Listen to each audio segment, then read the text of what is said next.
Aby dobrze zaplanować trasę, musicie pamiętać o paru ważnych kwestiach. Jakich? Zobaczcie sami. Wybieramy aplikację mapy, wyznaczamy miejsce docelowe naszej podróży. Niech to będzie Split. Nasza lokalizacja albo domyślna, albo wpiszcie skąd się poruszacie. Oczywiście ustawiamy samochód, bo poruszać się będziemy samochodem. No i domyślnie wybrało nam trasę, jak widzimy, przez Czechy, Austrię i Słowenię. Jeśli taka trasa nas interesuje, zostawiamy i przechodzimy dalej, a jeśli nie, dodajemy sobie punkt pośredni, czyli wciskamy dodaj przystanek i na przykład jeśli chcielibyśmy przejechać przez Węgry, może to być Zwardoń, tam poprowadzić powinno już nas przez Słowację i Węgry. Także jak widzimy, tutaj dodał się punkt, ale nie jest on w odpowiedniej kolejności. Musimy go przesunąć pomiędzy Bydgoszcz a Split. I zobaczcie, teraz już trasa biegnie przez granicę słowacką, następnie Węgry i do Chorwacji. Także na przykład jeśli ta trasa Wam odpowiada, klikamy gotowe. Warto taką trasę sobie dodać do ekranu głównego, czyli robimy te 3 kropeczki, następnie klikamy dodaj trasę do ekranu głównego, no i ona będzie tu domyślnie z punktu docelowego. I już będziemy mieli tą trasę na ekranie głównym. Wystarczy, że obojętnie w którym momencie klikniecie sobie tą trasę, to ponownie wróci Wam do tego punktu i jak widzimy przeanalizuje naszą trasę docelowo, jeśli byśmy chcieli się nią poruszać. Ale dalej, co ważne, aby sobie wykonać, żeby nasza trasa nie pogubiła się, a szczególnie jeśli chodzi o Google Mapy, aby nic tu złego się nie działo.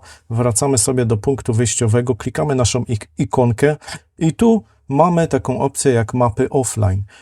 I wtedy wybieramy sobie wybierz własną mapę i następnie najlepiej sobie cały obszar od domu, mniej więcej po tej trasie, którą będziemy sobie poruszać się, dodać do naszych map offline. Wtedy obojętnie czy nasz internet będzie działał, czy na chwilę się zawiesi, nasza nawigacja cały czas będzie nas prowadziła. Warto to zrobić sobie bezpośrednio przed wyjazdem, aby te pobrane mapy były jak najbardziej aktualne. Nie mamy wtedy informacji drogowych na bieżąco, ale jeśli zrobimy tryb online i offline, to mamy ten plus, że nasze mapy korzystają z internetu tylko i wyłącznie do przesyłu informacji drogowych, a nie już do aktualizacji wszystkich poszczególnych map. Tylko to, co się zmieniło, dodatkowo jest aktualizowane. Czyli nie jest tyle naszego internetu automatycznie zużywane.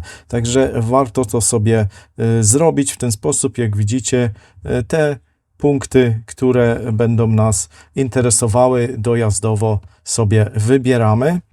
I w ten sposób nasza mapa już będzie zapisana w naszym urządzeniu niezależnie od internetu. Sprawdźcie jeszcze sobie ustawienia w 3 kropeczkach opcje, czy na pewno macie tutaj odznaczone opcje jak unikaj opłat, unikaj autostrad, bo docelowo będziemy przede wszystkim się poruszali autostradami, więc czasem te opcje są wyłączone, bo wcześniej gdzieś poruszaliście się niekoniecznie autostradami i może tu być zaskoczenie, że docelowo wasza nawigacja nie będzie chciała was prowadzić przez autostrady. Także sprawdźcie, czy te opcje macie wyłączane, aby nie unikać tutaj autostrad ani opłat. Typ silnika można sobie zweryfikować, jeśli chodzi o na przykład jak najmniejsze zużycie paliwa, czyli preferuj najniższe spalanie. Wtedy mapy powinny dobrać to według naszego silnika, aczkolwiek wiecie, no nie zawsze to jest tak racjonalne, dlatego najlepiej sobie sprawdzić, zweryfikować, czy na pewno ta nasza mapa przebiega w ten sposób, który byśmy chcieli. I w ten sposób macie zapisane wasze mapy w waszym telefonie, także są one niezależne od internetu, nawet jeśli jakieś połączenie zostanie przerwane, nie ma z tym problemu.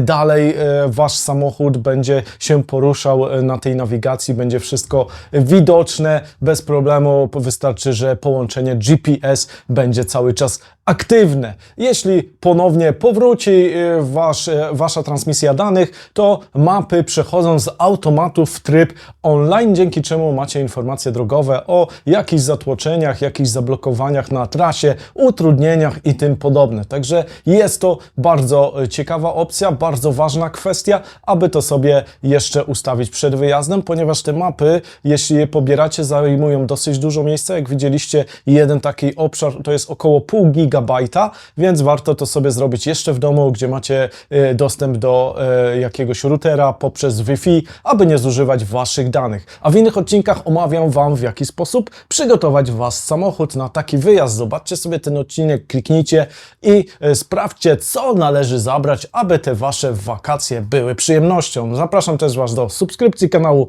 tak aby nie przegapić żadnego odcinka. Cześć!